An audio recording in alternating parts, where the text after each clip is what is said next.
Hello everyone and welcome to this week's Shed Adventure. We're a little bit late.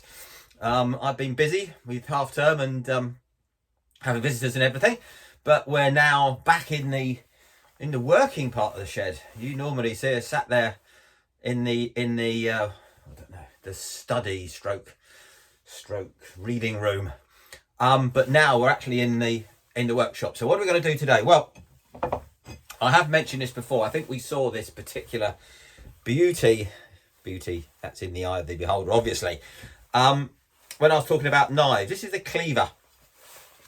I think it was probably a very good cleaver, and a meat cleaver, I assume, a kitchen implement, but I found it many years ago when I first moved in, lying in the garden somewhere. So we could talk about 35 years ago that I found it, let alone how old it is. I've used it for splitting logs. You can see where I've hit it and battered the top. I just use it as a log splitter, hitting it with a mash hammer. So it's been abused. So what I want to do is, as luck would have it, these things are triggered by thoughts. Next door have been knocking an ash tree down, or cutting an ash tree down. So what have I told you about ash trees? They're always found around farms, and the ash is the starting point of what most farmers would go to for a new handle for any tool, any shovel, any spade, any hammer.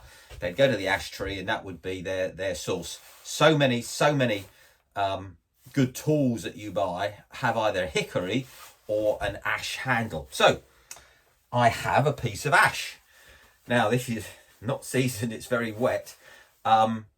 It's not quite the size I want, so this might be a little bit of an experiment. This might not be the first bit we use, because the danger is when I insert this, we're going to start splitting this wood.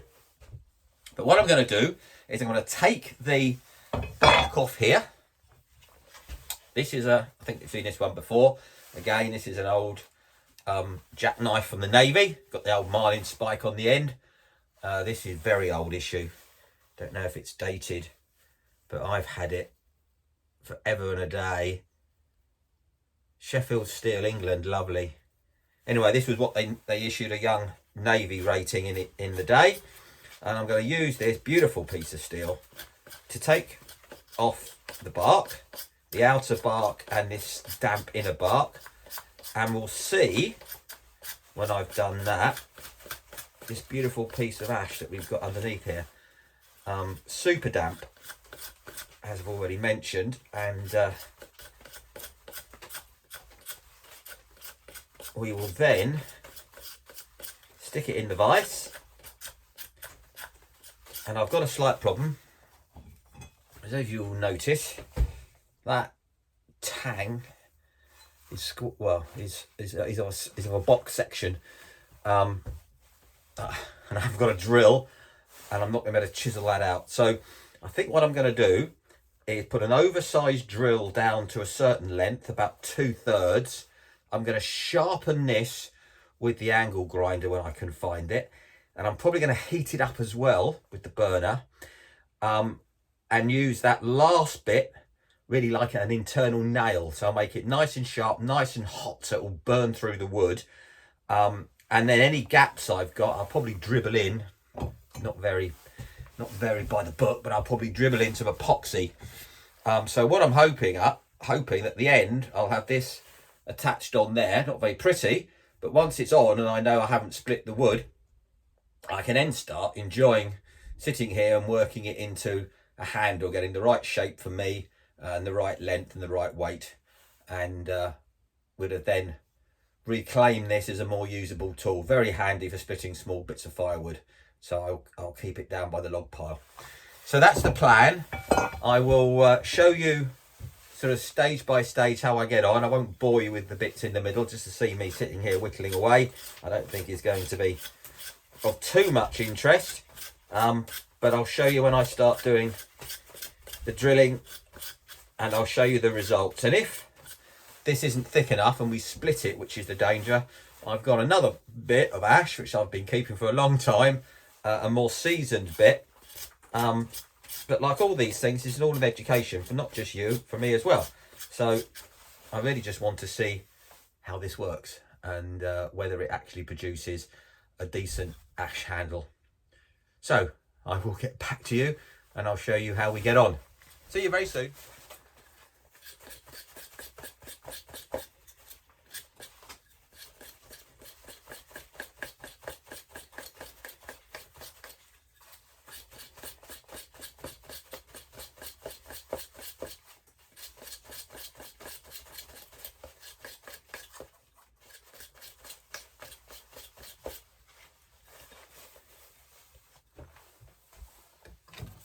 Okay everyone, so we've now stripped this of its bark, super wet, and what I'm going to do, just using this hand drill, I'm just going to put a small pilot hole down the middle here. Obviously nowhere near the length I need, but it will get us started.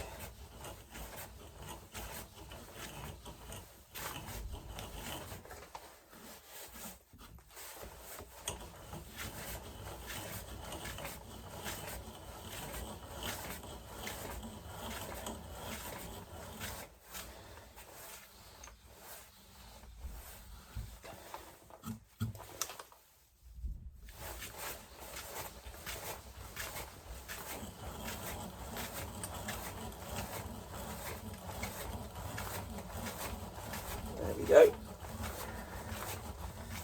It's cutting like a knife through butter, as they say. Right, that's as far as we're going to get with this.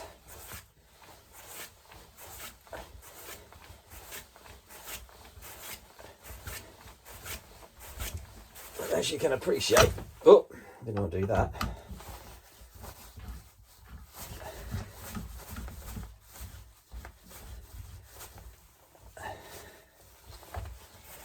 As you can appreciate, that's not going to be a big enough hole for the vast majority of our blade.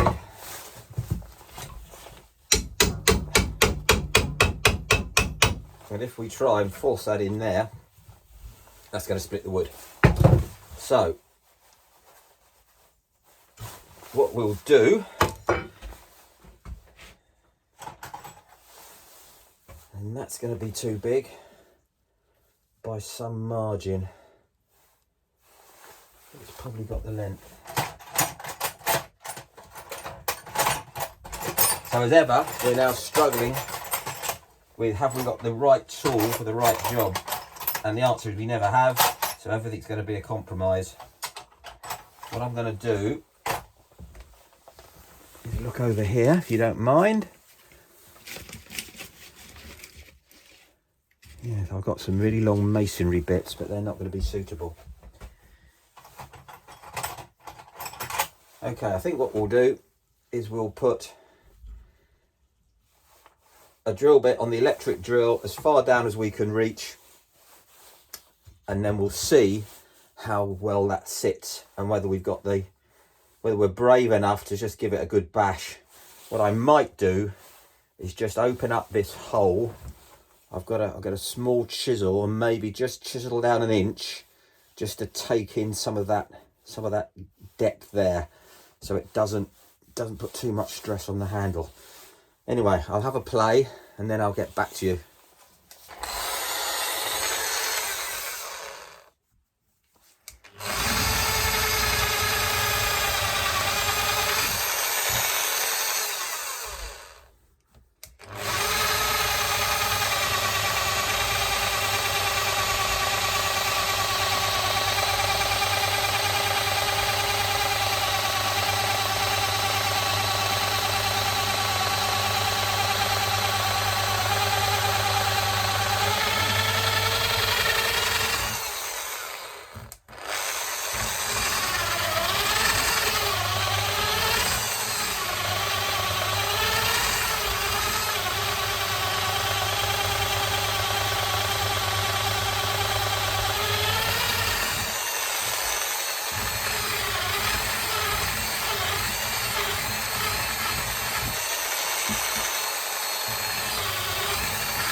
Right, that's got us as far as we're going to get there.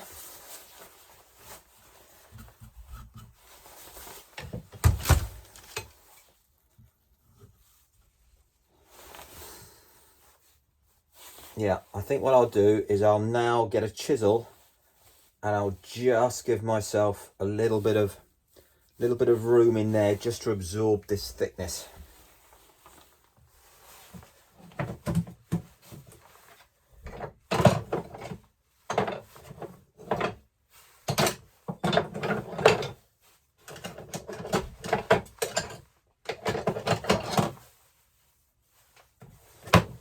Okay, I think this will be the tool.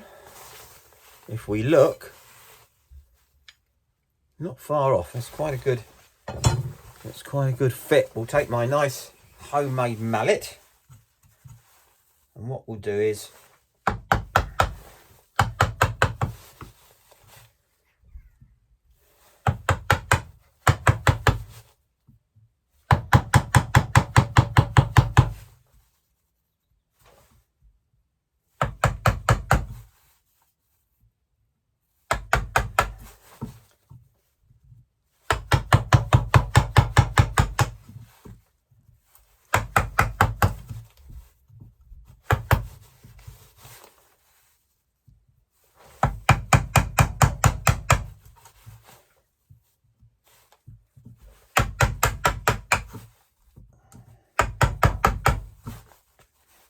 what we'll do is we'll slice this off down into the void made by the drill.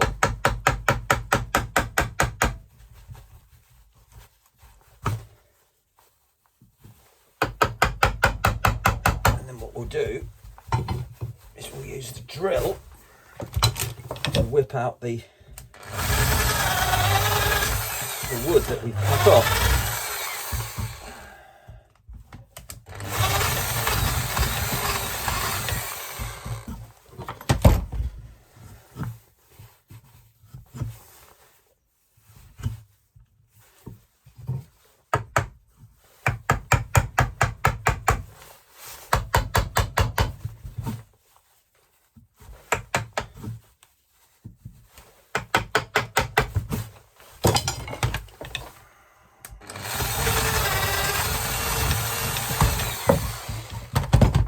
Okie dokie.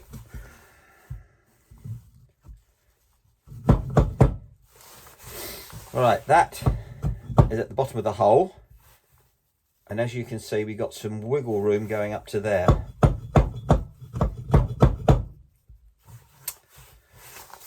Right. I'm now, you can literally hear me thinking, I want this obviously to be a strong interference fit, so the question is, how much do I bang that in? I think the first thing to do is to make this a little bit sharper. So we'll get the angle grinder out and we'll go and do a bit of grinding.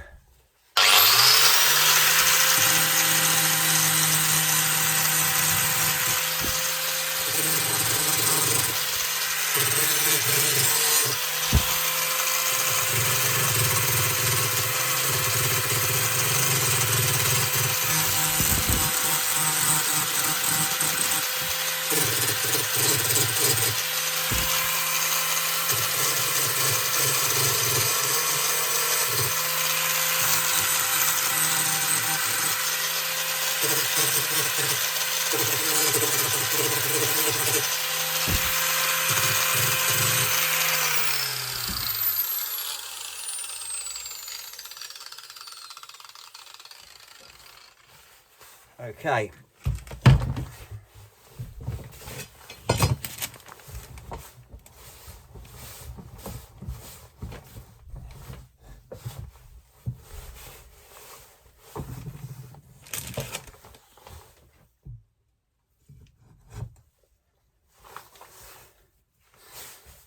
I think we'll give it a go.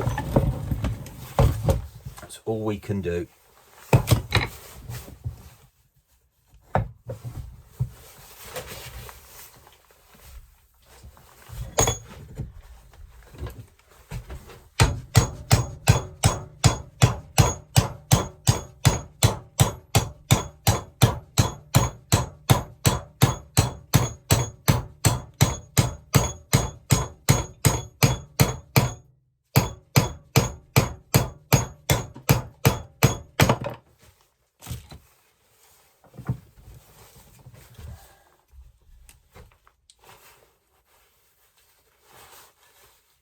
Right.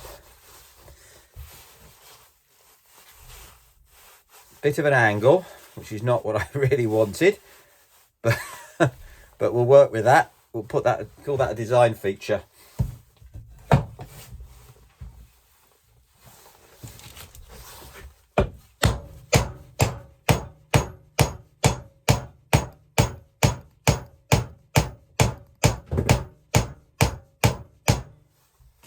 I don't think I dare do any more than that. Now, if I had a thicker piece, I'd like to get, obviously, that in there as well, but I don't think I will. So that's what we've got. Now, what am I going to do with that? Well, I'm going to take this indoors, I'm going to dry this out a wee bit, and just see whether we get any shakes. And then what I'm going to do is enjoy myself one afternoon, sitting here with the knife. And what we'll do, we'll make it into a handle. So you normally have a thick bit here, we'll have a thin bit here, a bit at the end. Maybe we'll drill it, we'll round the end off, put a hole through, put a nice leather strop on it or something to hang it up. We'll clean up the blade with the angle grinder, but actually the rust to a degree is giving it a level of protection now. We'll certainly oil it nicely, and we'll see if we can now turn that into something that you can see me using regularly. So a tool that was found lying around in the garden rusting, we'll get another, and it is a nice sharp, again, it's an old piece of steel. Here's a piece of our longbow, and you can see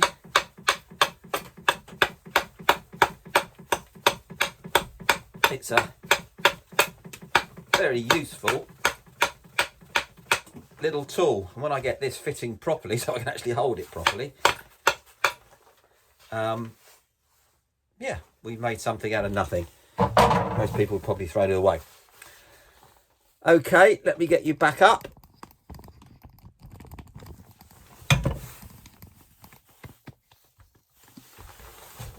Right, glasses back on, there we go. So a very quick shed adventure this week. I shall get in the cutting room and try and cut all my little bits together so there's some flow to it. I didn't want to bore you with all the sort of intricate bits in the middle. What I will show you next week is something fairly finished, maybe still a bit rudimentary, but we'll see how we get on. I think what I am going to do is just dribble a little bit of, I might put a wedge, I might make a couple of small wedges and just put a wedge in there, just to make sure it doesn't come out. Maybe I should have just dropped in a bit of epoxy when I nailed it in, but I try and use as few modern methods as possible and stick to the old. I could have heated up the end and burnt it in, but I think just hammering it in hopefully will be enough. So thank you very much. We've got a few things coming up, which I won't bore you with, or hopefully there'll be a few pleasant surprises coming up, and we'll get out the shed and do a few more adventures. We have the canoe out there, and I need to get that ready for the summer, so I'll show you all about that. So thank you very much. I hope you liked this episode. If you did, please like and subscribe, and I'll see you very, very soon on another shed adventure. Have a lovely week, everyone. Goodbye.